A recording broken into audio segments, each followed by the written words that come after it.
जिंदगी तू कौन है, जिंदगी पे बंदगी शर्मिंदा है, जिंदगी पे बंदगी शर्मिंदा है।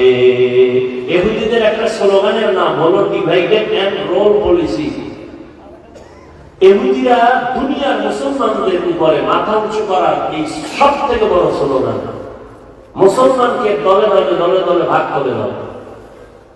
আমরা নিজেরা নিজেরা ভাগ করি না, হাদিসের অসম্মান না কেন? সে কওমি হুজুর, আমরা কারা? আমরা আলিয়া ভাগ ভাগ করতেছে নিজেরা নিজেরা। ও ভাই, তুমি আলিয়া না কওমিয়া? এটা কাফনের ভিতরে ঢুকলে পরিচয় হবে। তুমি চরমনাইয়া তাবলীগ, এগুলি পরিচয় হবে। আল্লাহ কি বলছে? ইয়া আইয়ুহাল্লাযীনা আমানু তাকুল্লাহা হাক্কা তুকাতি ওয়া লা তামুতুন্না ইল্লা ওয়া আনতুম মুসলিমুন।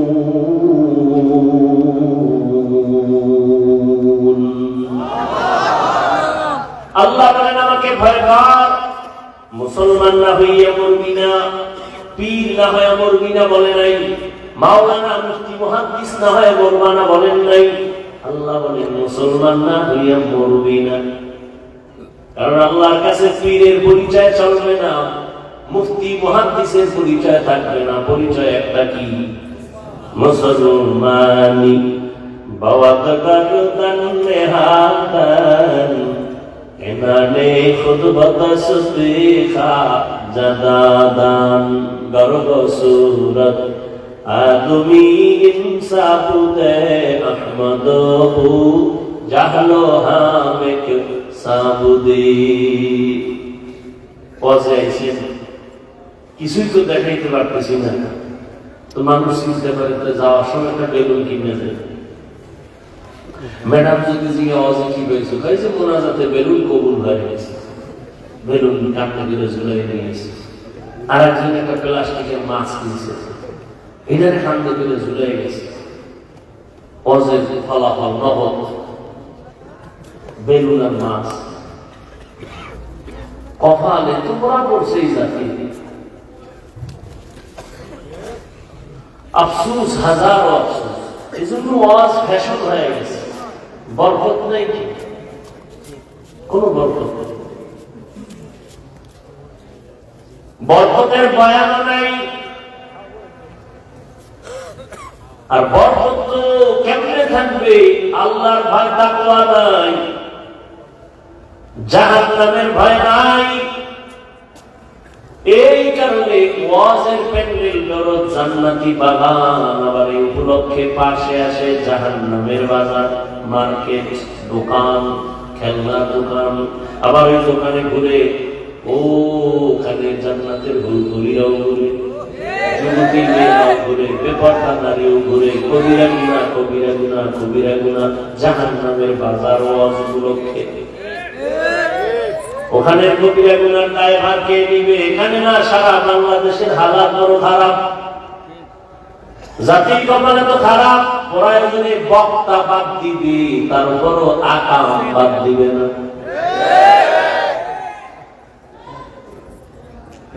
আকাম বাদ দিবে না, হুজুর বাদ। এতগুলো হুজুর গেল, কারো গায়ে লাগলো না, ওনার লাগিয়ে গেছে, ওনার বাদ দাও। ইহা হাম সব মুসাফির দিল না লাগা। এই যে মোবাইল পার্টি 24 ঘন্টা মোবাইল নিয়ে মরে, সারা রাত দরজা জানালা বন্ধ করে মোবাইল সামনে নিয়ে কখন রাত্র 3টা বাজলো 4টা বাজলো খবর নাই। কবিরা গুনাহ দেখা দেখা দেখা দেখা চেহারা নষ্ট করছে, চেহারার মধ্যে কোন নূর নাই, ওদিকে তোমার চরিত্র নাই, লেখাপড়া নাই, মা বাবার সাথে ভালো ব্যবহার নাই, শুধু বেয়াদবি বেয়াদবি বেয়াদবি। এই মোবাইলের কারণে শিক্ষকের সাথে বেয়াদবি, আলেমের সাথে বেয়াদবি, লেখাপড়া নাই, চরিত্র নাই। ওদিকে শরীরের পাওয়ার নাই, চোখের পাওয়ার নাই, কানের পাওয়ার নাই, হাতের পাওয়ার নাই, হার্ট দুর্বল, কিডনি দুর্বল, মেধা দুর্বল, নাই কিছু নাই। আছে বলতে কিছুই না, আছে একটা রূহ। আজরাইল এসে নিয়ে গেলে তুইও নাই। আল্লাহ না করুক যদি মইরা যাও, কি দিয়ে তোরে স্মরণ করবে? বলবে একটা বেয়াদত হয়ে গেছে, আলহামদুলিল্লাহ। মাও বলবে ওর চরিত্রের কারণে মানুষ আমারে লজ্জা দিত, মহিলারা বাজে কথা বলতো, মইরা গেছে, বিপদ গেছে। এই জীবনে কামাই করলি সবার বর্তোয়া, এটা একটা জীবন হইল। অথচ তোমার মতো যুবক তাকায় দেখো, স্কুলে পড়ে, কলেজে পড়ে, জীবনে মাদ্রাসায় পড়ে না, আলিফ বা তাও শিখে নেয়, তাকায় দেখো 5 ওয়াক্ত নামাজি আছে না? তোমার কপালে কার অভিশাপ লাগছে যে তুমি নামাজ পড়তে পারো না? ও আমার কলিজার যুবক বাবারা, তোমার মতো যুবক জেনারেল লাইনে থাকিও তাকায় দেখো, র্যাব, আর্মি, পুলিশ, বিডিআর এর চাকরি করে, নামাজ ছাড়ে না। তুমি কেন পারো না রে বাবা? তোমার কপাল বুঝি খারাপ, আল্লাহ বুঝি বেজার হয়ে গেছে, মা বাবায় বরদোয়া লাগাই দিছে কষ্ট পাইয়া। তোমার মতো যুবক রাস্তায় গাড়ি চালায়, নামাজ ছাড়ে না, বলো বাবা তুমি কেন পারো না? আমার মতো তো হুজুর হইতে আমি বলি না, আর কেউ বললো, আমি তো বলি না। আমি একবারও বলি না হুজুর হও, কওমি মাদ্রাসায় যাও, তাবলীগে যাও, নাইলে জাহান্নামে যাইবা। ও যুবক বাবারা, তোমার মতো যুবক পানির মধ্যে মাছ ধরে, নামাজ ছাড়ে না, ময়দানে কৃষি কাজ করে, গামছা বিছাইয়া নামাজ পড়ে, তারপর নামাজ বাদ দেয় না। বলো তুমি কেন পারো না? নাকি তুমি মনে মনে ভাবছো বুজুর্গ কথা চলবে না, কোরআন টোরআন চলবে না, ভুল সব ভুল, একটা প্রমাণ দিয়ে 1 কোন দাড়ি কেটে ফেলবো, নামাজ রোজা বাদ দিয়ে নাচ গান শুরু করবো, বল ভুল আছে নি কোরআনে? নাই। তাহলে কেন মানো না রে বাবা? 1000 বছর পর্যন্ত কত বিধর্মী আল্লাহর কোরআনের ভুল বের করতে গিয়ে মুসলমান হয়ে গেল। তুমি কেন পারো না রে বাবা? তুমি তো মুসলমান। মনটার সাথে এই কথাটাই বুঝ দাও যে মন, আমার মতো যুবক যদি জেনারেল লাইনে থাইকা ওসি জিসিএসপি হয়ে নামাজ পড়ে, র্যাব, আর্মি, পুলিশ, বিডিআর এর চাকরি করে নামাজ পড়ে, আমি কেন পারি না? আমার কপাল কেন এত খারাপ? ও আমার পর্দার আড়ালের মা বোনেরা, এই শীতের মধ্যে আসে না গেছি না? এরে আম্মা জান, ধন্য আপনার জীবন। এই দুনিয়ায় যত ভালো সন্তান আছে সব আপনাদের অবদানের কারণে। আল্লাহ বলেন মানুষ তো সব মানুষ, তবে আমার কাছে সব প্রিয় মানুষ না। সবাই তো মানুষ, সবাই প্রিয় মানুষ না। সব কুকুর, তবে সব কুকুর প্রিয় না। আল্লাহর কাছে প্রিয় মানুষ কারা? বলে একদল মানুষ প্রিয়, আর সব খারাপ। কেমন কেমন কয়, একদল মানুষ আছে গুণের মানুষ, আর একদল মানুষ জন্মগত মানুষ, আর একদল মানুষ বংশগত মানুষ। আল্লাহর দরবারে বংশগত মানুষের মূল্য নাই, আল্লাহর দরবারে জন্মগত মানুষের মূল্য নাই, আল্লাহর দরবারে একমাত্র গুণের মানুষের মূল্য। ভালো করে বুঝো যুবকেরা, গুণের মানুষ বুঝো ভালো করে। এই যে গুণ কারে, যেই জিনিস বানানোওয়ালা যেই কাজের জন্য বানায়, ওই কাজ হলো ওই জিনিসের গুণ। যেমন এই যে মাউথ কথা বলি, কেন বানাইছে মাউথ? বলে আওয়াজ দিয়ে মেশিনে মাইক থেকে, হর্ন থেকে বের করে দিবে। এক কথায় মাইক বানানোওয়ালা বানাইছে আওয়াজ দেওয়ার জন্য। তাহলে এই যে মাউথ বানাইলো আওয়াজ দেওয়ার জন্য, তো আওয়াজ দেওয়াটাই এই মাইকের গুণ। বাতিওয়ালা বাতি বানাইছে কেন? আলো দেওয়ার জন্য, তো আলো দেওয়া বাতির গুণ। ঘড়িওয়ালা ঘড়ি বানাইছে কেন? টাইম ঠিক মতো দেওয়ার জন্য, তো টাইম দেওয়া ঘড়ির গুণ। পাখাওয়ালা পাখা বানাইছে কেন? বলে বাতাস দেওয়ার জন্য, বাতাস দেওয়া পাখার গুণ। বুঝেননি? মাইকের গুণ কি? বাতির গুণ কি? ঘড়ির গুণ কি? পাখার গুণ কি? ভালো করে বুঝেন। মাইক যদি আওয়াজ না দেয় সবাই বলবে লাঠি মেরে ফেলে দেয়, এটা গুণের মাইক না। বাতি যদি আলো না দেয় বলবে ভেঙে ফেলে, এটা গুণের বাতি না। পাখা যদি বাতাস না দেয় বলবে এটা গুণের পাখা না, এটা ফেলে দাও। যেই জিনিসটা যেই কাজের জন্য বানানোওয়ালা বানায় ওই কাজ হলো ওই জিনিসের গুণ। এবার বুঝো মানুষ কেন বানাইছে, আল্লাহ মানুষ কেন বানাইলেন, তার জবাবে আল্লাহ বলেন মা খালাকাতুল জিন্না ওয়াল ইনসা ইল্লা লিয়াবুদুন। আল্লাহ বলেন আমি মানুষ বানাবার একমাত্র কারণ হলো ইবাদত। মানুষ বানিয়েছেন কেন? ইবাদতের জন্য। তো এবার বলেন তো মানুষের গুণ কি? কথা শুনবেন না মোনাজাত দিয়ে দেন? আমি ছেড়ে দিলে আমার আসাম হবে, কারণ কালকে আবার আপনাদের বিবারিয়া জোহরের নামাজ পড়ব, আবার ঢাকা যাইয়া মাহফিল।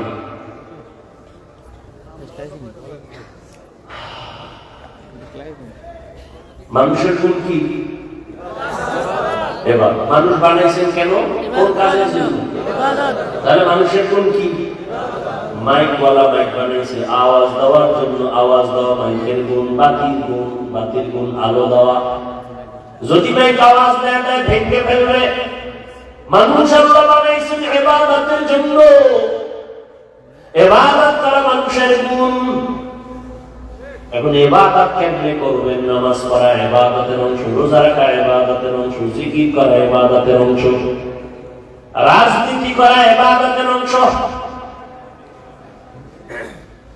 অর্থনীতি ইবাদতের অংশ, সমাজনীতি নীতি অনুযায়ী সমাজ পরিচালনা করা ইবাদতের অংশ, রাষ্ট্র পরিচালনা করা ইবাদতের অংশ। নাকি ইসলামে রাজনীতি নাই? হ্যাঁ, এখনো জেহেন সাফ হয় নাই। ধান্দাবাজার চান্দাবাজেরা বুঝায় হুজুর ওয়াজ করবেন তবে রাজনীতির বয়ান করবেন না, তার মানে রাজনীতি ধর্ম আলাদা। আমি বলি না না, রাজনীতি আর ধর্ম দুটোই এক, আলাদা করা যাবে না। ইসলামটাকে তুমি এমন দুর্বল ভাবিও না যে ইসলামে সব আছে রাজনীতি নাই। এই কথা ওই ধান্দাবাজার চান্দাবাজেরা বলে কেন? ইসলাম নিয়ে যদি ময়দানে কাজ করা হয় তাহলে চান্দাবাজিদের চান্দাবাজি চলবে না, ধান্দাবাজের ধান্দাবাজি চলবে না। সাবধান! ইবাদত হিসেবে রাজনীতি সব জায়গায় ইবাদত। আর ইবাদতটা কেমনে করবেন? নামাজ পড়া ইবাদতের অংশ, যাকাত দেওয়া ইবাদতের অংশ, রোজা রাখা ইবাদতের অংশ। এটা কেমনে নামাজ পড়বেন, রোজা রাখবেন? এটা নিয়ম লাগবে না মন ধরা? একজনে মাগরিবের নামাজে 3 রাকাতে দাঁড়ায় সিজদা করে বেজর কইরা লাভ কি 2 সিজদা বাড়াইয়া জোর বানায় দেয় 4 রাকাত হবে? নিয়ম লাগবে না? নিয়ম জানার জন্যই লাগবে কোরআন। কোরআন তো ভারী না, কোরআন না পারলে কোরআন বুঝার জন্য লাগবে হাদিস, তাও ভারী না। তাই এবার শেষ ঠিকানা কোরআন হাদিস বুঝার জন্যই লাগবে উলামায়ে কেরাম। ভালো করে বুঝেন, এখনো বুঝেন নাই। মানুষ বানাইছেন ইবাদতের জন্য, ইবাদত হলো মানুষের গুণ। ইবাদত আপনি কেমনে করবেন? বলে কোরআন থেকে ইবাদত শিখো। বলে কোরআন বুঝি না, হাদিস বুঝি না, কয় বুঝতেওয়ালা আলেমের কাছে যাও, উলামায়ে কেরাম থেকে কোরআন আগে বুঝো, তারপরে ইবাদত করো, তাহলেই তুমি গুণের মানুষ। আর গুণের মানুষেরা বিনা হিসাবে জান্নাতে যাবে। এখনো বুঝেন না? মানুষের গুণের নামে ইবাদত। ইবাদত শিখতে হলে লাগবে কোরআন, কোরআন বুঝতে হলে লাগবে আলেম।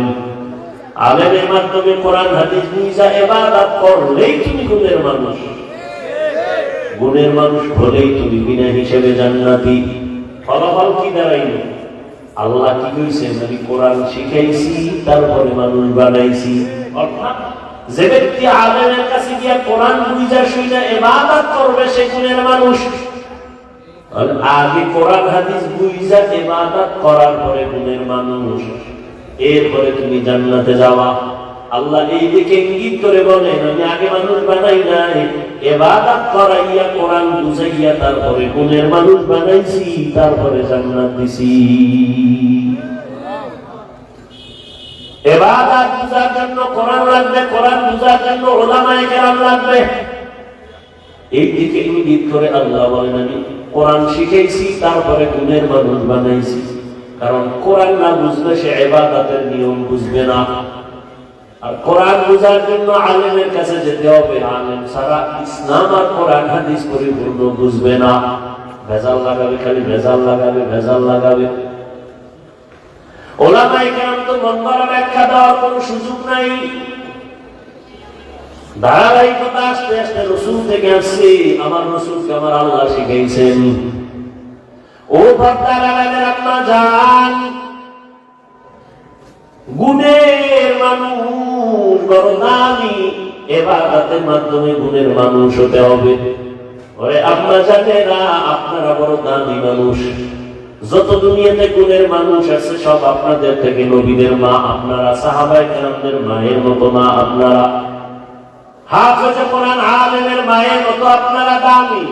খাদিজা রাদিয়াল্লাহু আনহার মতো দামি, ফাতেমা রাদিয়াল্লাহু আনহার মতো দামি, আয়েশা রাদিয়াল্লাহু আনহার মতো দামি।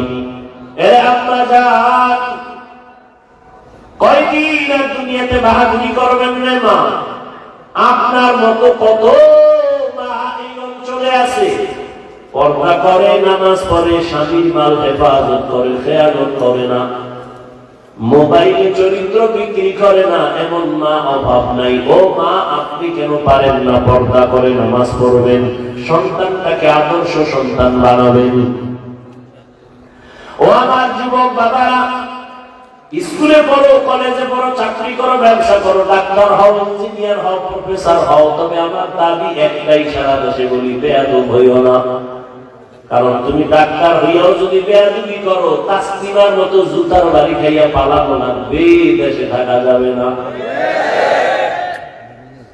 ডাক্তার যদি হও, আদৌ বড় ডাক্তার হইও, আদর্শবান ইঞ্জিনিয়ার হও, আদর্শবান প্রফেসর হও, বর্তমান নিয়ে বেয়াদব হইও না রে বাবা। কার বর্তমান? 3 জায়গার বর্তমান নিয়ে তোমার জীবন শেষ, মরার আগেই পঙ্গু। 1 নম্বরে মা বাবার বর্তমান তোমার জীবন নাশের কারণ, শিক্ষকের বর্তমান তোমার জীবন ধ্বংসের কারণ, ওলামায়ে কেরামের বর্তমান জীবন ধ্বংসের কারণ। যারা আলেমের সাথে বেয়াদবি করছে সব যে যেখানে আছে ওই জায়গায় মরতেছে, দুঃখে দুঃখে মরতেছে। বাংলাদেশে এত অস্থিতিশীল পরিবেশ কেন? একমাত্র আলেমদের সাথে বেয়াদবির ফলাফল। এই তোমরা যারা বেয়াদবি করো ইমামের সাথে, শিক্ষকের সাথে, গাট্টি রেডি রাখো, গাট্টি তোমারটাও রেডি রাখো। কোন সময় আবার পালানো লাগবে জুতা থুইয়া, গাট্টিটা আগে বেঁধে রেখে, কোন বেয়াদবির আর ছাড় দেয়া হবে না। খবরদার, ওলামায়ে কেরাম ছাত্র জনতার আন্দোলন সফলতার চাপ উঠছে ওই দিন, ওলামায়ে কেরাম ছাত্র নিয়ে মাঠে নামছেন সেই দিন।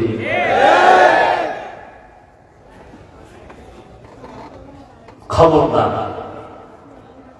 ওলামায়ে কেরামের সাথে বেয়াদবি আল্লাহ বরদাস্ত করেন না। মা বাবার বেয়াদবি, জীবন তোমার ধ্বংসের পথে চলে যাবে। শিক্ষকের সাথে বেয়াদবি, তোমার জীবন নষ্ট হয়ে যাবে। অতএব অনুরোধ করে বলবো, বাবা ডাক্তার, ইঞ্জিনিয়ার, প্রফেসর হও, ব্যবসায়ী, চাকরিজীবী যাই হও না কেন, মা বাবার বদদোয়া নিও না, শিক্ষকের বদদোয়া নিও না, ওলামায়ে কেরামের বদদোয়া নিও না। দোয়া নিয়ে সামনে আগাও। জীবন তোমার সফল। তোমার মতো যুবক চোখের দিয়ে তাকায় কথা বলে না, দেখলে সালাম দেয়, মাথা টাকায় দেয়, হুজুর দোয়া কইরে, মনে চায় রুমাল দিয়ে পা মোছায় দেয়। আর তোমার চেহারা দিয়ে তাকাইলে বড় লজ্জা লাগে, বড় কষ্ট লাগে। তুমি যুবক হইয়া কেন নামাজ পড়ো না? ওরে বাবা, মোবাইল চালাও, চালাতে এইরকম যে চালাবা, চালাইতে চালাইতে তোমার চেহারাটার নূর তুমি নষ্ট করে ফেলেছো, তোমার চরিত্র নষ্ট করে ফেলেছো, লেখাপড়া ধ্বংস করে ফেলেছো। তোমার ভালো একটা গুণ নাই, শুধু মোবাইলের কারণে মায়ের সাথে বেয়াদবি, বাবার সাথে বেয়াদবি, শিক্ষকের সাথে বেয়াদবি।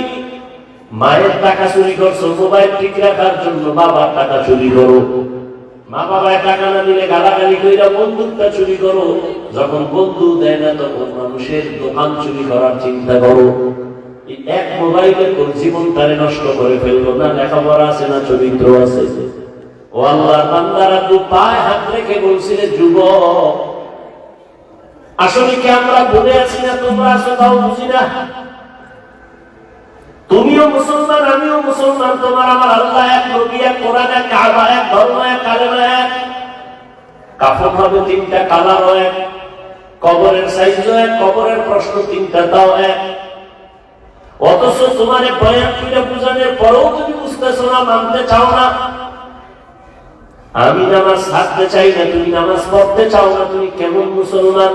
আমি দাড়ি কাটলে লজ্জা পাই, তুমি দাড়ি রাখতে লজ্জা পাও। আমি টুপি না পড়লে লজ্জা পাই, তুমি টুপি মাথায় দিতে লজ্জা পাও। আমি মসজিদে না ঢুকলে লজ্জা পাই, তুমি ঢুকতে গেলে লজ্জা পাও। তুমি কেমন মুসলমান? বুঝি না। মাঝে মাঝে আমরা কি ভুলে আছি না তোমরা আছো তাও বুঝি না। না হয়তো আলেমরা বুঝায়, তাবলীগওয়ালারা বুঝায়, পীর সাহেবরা বুঝায়, আমরা বুঝাই, এরপরেও কেন বুঝো না রে বাবা? বুঝি না। কারণটা কি? কপাল এত খারাপ কেন রে বাবা? যদি বলো হাফিজ ভাই আমরা ঠিক, আপনারা ভুলে আছেন, দলিল দাও, আমি এখন প্যান্ট শার্ট পইরা দাড়ি কাইটা তোমার লাইনে চলবো। আর যদি বলো না হাফিজ ভাই ওলামায়ে কেরাম যেই লাইনে আছেন আপনারাই সঠিক, আমরা ভুলে আছি, তাহলে আমি বলবো, বলো তোমার পা দুটো আগায় দেও, আমি নিচে নাই না তোমার পায়ে ধরে বলবো, আর দাড়ি কাইটা নবীরে কষ্ট দিও না, আর নামাজ বাদ দিয়ে আমার আল্লাহরে কাঁদাইও না রে যুবক। আমার আল্লাহ সহ্য করতে পারে না, এত আদর করে বান্দা বানাইলাম। আমি আল্লাহর কোন ছেলে নাই মেয়ে নাই, কত আদর করে বানাইছি মানুষ। এত বিশাল আসমান আমার জন্য বানাই না বান্দা, তোর খেদমতের জন্য বানাইলাম। এত বিশাল জমিন আমি আমার জন্য বানাই না, তোর গোলামীর জন্য বানাইলাম। এত বিশাল সমুদ্র তোর খেদমতের জন্য পানি দিলাম ফিরি, তোর খেদমতের জন্য আমি সব সূর্যের আলো তোর খেদমতে দিয়ে দিলাম, চাঁদের আলো তোর খেদমতে লাগাই দিলাম, দুনিয়ার সব প্রাণী তোর খেদমতে লাগাই দিলাম। তোর সকালবেলা গরুটারে দুধ দহন করে নিছো, বাচ্চাটা সারা রাত দুধ পায় নাই, মা মা করে চিল্লাইছি। তুই সকালবেলা রশিয়ার বালতি নিয়ে বাচ্চাটারে তুলে রেখা মায়ের দুধগুলো টেনে টেনে বালতি করে ঘরে নিয়ে গেলি। বাচ্চাটারে যখন সাইরা দিছো, মায়ের ওলানে একটা মুখ লাগায় দেখে এক চুমুকও দুধ নাই। বাচ্চার কলিজায় ব্যথা, সারাটা দিন চাষাবাদ করলি, দুধ দিলি না, গরুটারও খানা দিলি না, তুই 3 বেলা পেট ভরে খাইলি, গরুটার 1 বেলা খানাও দিলি না, সন্ধ্যাবেলা আবার গোয়াল ঘরে বাইন্দা রাখছিস। বাচ্চাটা রাতে কাঁদে, ও মা পেটে ক্ষুধা সইতে পারি না, একটু দুধ দাও। গাভীটাই যেন বলতে থাকে, বাচ্চা অপেক্ষা কর, বডিয়া তোমরা খাওয়ার পরে যা থাকবে তা তুই খাবি। ওই গরুটাই নিজের বাচ্চারে না খাওয়াইয়া তোর পেছনে সব দিয়ে দিল, কোনদিন একটা লাথিও মারে নাই, তোর সাথে বেয়াদবি করে নাই। ও বান্দা, নদীর কত ধরনের মাছ ধরে ধরে খাও, ঘরের মধ্যে মেহমান আসছে, মাছ পাবি তুই, আছে একটা বাচ্চাওয়ালা মুরগি, ওই মুরগিটারে আইনা জবাই দিছো, বাচ্চাগুলো মা মা বইলা চিল্লায়, মায়ের তুই জবাই দিয়া ফেলছো। আল্লাহ কয় তোরে আমি কিছু বলি নাই, খা বান্দা মনের মতো খা, আমার দাও পানি খা, তোর জন্য দিছি, আমার দাও যত নিয়ামত খাইতে থাক, বাধা নাই। বান্দা যত খাও, যদি একবার খাওয়ার ফাঁকে আমি আল্লাহর শুকর আদায় করে বলতি আলহামদুলিল্লাহ, আমি আল্লাহর কুদরতি অন্তর ঠান্ডা হয়ে যাইত। ওরে তোর মাদ্রাসায়, তোর প্রতিষ্ঠানে তোরে যদি কেউ টাকা দেয়, কত মারহাবা দাও। আমারও প্রধান অতিথি মাদ্রাসায় 50,000 টাকা দিছে, সবাইকে মারহাবা বলাও। ওরে তোর বাড়ি করার জন্য টাকা দিছে, কত প্রশংসা। আল্লাহ আমি কি দোষ করছি? আমি তোরে কথা বলার মতো একটা জিহ্বা দিছি, আমার কি প্রশংসা করার উপায় উপযুক্ত আমি হই নাই? ও বান্দা, তোরে এত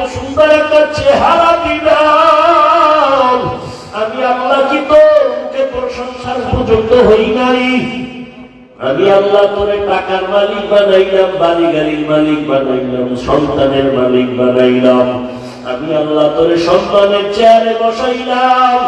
রে বান্দা, একবারও কি আমি আল্লাহ তোর থেকে সম্মান পাইতে পারি না, প্রশংসা পাইতে পারি না? যদি পাইতে পারি, তুই কার পেছনে ঘুরে আমাকে ভুলছো? কার পেছনে ঘুরে ঘুরে দাঁড়িয়ে গেছো, নামাজ ছাড়ছো? সে তোর আপন না, আপন না, আপন না, দুশ্মন। সাথে আঘাত লাগলে তোরে জবাই করে ফেলবে, তোর নাম কাটবে না, কল্লা কেটে ফেলবে। অথচ আমি তোর মাওলা, তোর আপন। রাতের বেলা তুই ঘুমের মধ্যে বইরা গেছো, আমি আল্লাহ তোরে সজাগ না করলে কেউ সজাগ করতো না। আমি আল্লাহরে ভুলিয়া কোথায় যাও? আজকে অজের প্যান্ডেলে আসছো। আরে আমি আল্লাহ দেখছি তুই রাতের বেলা কি পরিমাণ গুনাহ করছো, তোর মা বাবায় দেখে নাই, আমি আল্লাহ দেখেছি। তোর মা বাবায় যদি জানতো তুই রুমের মধ্যে গুনাহ করতেছো, তোর মা বাবাই জুতা দিয়া তোরে ব্যাগ দিয়া বাইরে ফিরে বলতো, যা নাফরমান বের হ। ওরে তোর বন্ধু বান্ধব যদি জানতো তুই জেনা করে, তোরে ঘর থেকে বের হয়, বের করে দিত, তোর নাম্বার বের করে দিত। ওরে আমি আল্লাহ তাকাইয়া দেখছি তুই কত গুনাহ করেছো। হাতের দ্বারা গুনাহ করেছো, চোখের দ্বারা গুনাহ করেছো, জবানের দ্বারা গুনাহ করেছো, কত চোখের দ্বারা, কানের দ্বারা। আমি আল্লাহ রাগ করিয়া পানি বন্ধ করি নাই, বাতাস বন্ধ করি নাই, বরং আমি আল্লাহ ডাকছি, গোলাম আমারে ছাড়িয়া কই যাও, আমার রহমতের দরজায় ফিরিয়া আয়। আমার দরজা ছাড়িয়া যেদিকেই যাবি ওদিকেই জাহান্নামের আগুন। এক সেকেন্ডের জন্য তুই জাহান্নামের আগুন সহ্য করতে পারবি না। আয় আমি তোরে ডাকতেছি, প্রতিদিন ভোর রাতে ডাকি, আয় তওবা কর। যদি একবার মাথা নত করি না, মনে মনে বলো, আল্লাহ জীবনে তো দাড়ি কম কাটলাম না, নামাজ কম ছাড়ি নাই, বেপরদায় কম চলি না, আজ থেকে আর দাড়ি কাটবো না, নামাজ ছাড়বো না। আমার মতো যুবক যদি জেনারেল লাইনে থাইকা নামাজ পড়ে, আমি কেন পারবো না? ও আল্লাহ, এতদিন বুঝি নাই, আজকে থেকে তওবার নিয়ত করলাম, আর নামাজ ছাড়বো না, বেপরদায় চলবো না, গুনাহ করবো না, জেনা করবো না, গীবত করবো না, মিথ্যা বলবো না। মা বাবার দোয়া নিয়ে, ওলামায়ে কেরামের দোয়া নিয়ে, পরামর্শ নিয়ে, শিক্ষকের দোয়া নিয়ে নবীর তরিকায় চলবো। আল্লাহ বলেন, ও বান্দা, তুই যখন চোখের পানি ছেড়ে যখন তওবা করবি, আমি আল্লাহ তোর জীবনের সব গুনাহ মাফ করে দিব। ওর একটা সন্তান যখন অন্যায় করিয়া মায়ের সামনে কান্না করে কয়, আম্মু আর অন্যায় করবো না, দয়া করে আমারে মাফ করে দাও, এমন কোন মা নাই বাচ্চারে কোনেটাই না নেয়, বরং ডাক দিয়ে কয়, বাবা আর তোরে আমি কিছু বলবো না, রাগ করবো না। একটা ছাত্র অন্যায় করে যদি শিক্ষকের সামনে যদি বলে, হুজুর আমি ভুল করছি, মাফ করে দেন, আর করবো না, ওই শিক্ষক ক্ষমা না করে পারে না। ওই মায়ের থেকে, শিক্ষকের থেকে আমার মাওলার মায়া কি কম? ওই আল্লাহরে যদি একবার জিব্বা নাড়ায় ডাক দেওয়ার বলো, দয়ার আল্লাহ, আমি নাফরমানি করতে করতে করতে করতে আমার হাত গুনার কারণে না পাক, চোখ না পাক, জিব্বা না পাক, অন্তর না পাক। ও আল্লাহ, এই গুনাহ নিয়ে কবরে যেতে চাই না, কবরের আযাব সইতে পারবো না, সূর্যের গরম সইতে পারবো না, জাহান্নামের গরম সহ্য করতে পারবো না। দুনিয়াতে একটা মশার কামড় সইতে পারি না, পেটের বাড়ি সইতে পারি না। গুনাহ নিয়ে যদি কবরে যাও, দুই পাশের মাটির চাপ কেমন করে সহ্য করবা? হেদায়েতের মালিক আল্লাহ। যদি অন্তর তৈরি থাকে, আর গুনাহ করবা না, নামাজ ছাড়বা না, দাড়ি কাটবা না, বেপরদায় চলবা না, তওবা যদি করতে পারো, মনে মনে এখনো একটু আল্লাহরে ডাক দাও, দিলটা নরম করে আমার আল্লাহরে বলতে থাকো, আল্লাহ আর গুনাহ করবো না। কত ভাইয়ের হক নষ্ট করলাম, কত মেয়ের চরিত্র নষ্ট করলাম রে আল্লাহ, আমি আজকে বয়ান করি, সম্মানের চেয়ারে বসি, মানুষ কত আদর করে, আসলে আমার গুনার খবর জানলে কেউ আমারে সম্মান করতো না। ও আল্লাহ, তুমি যে কত ভালোবাসো।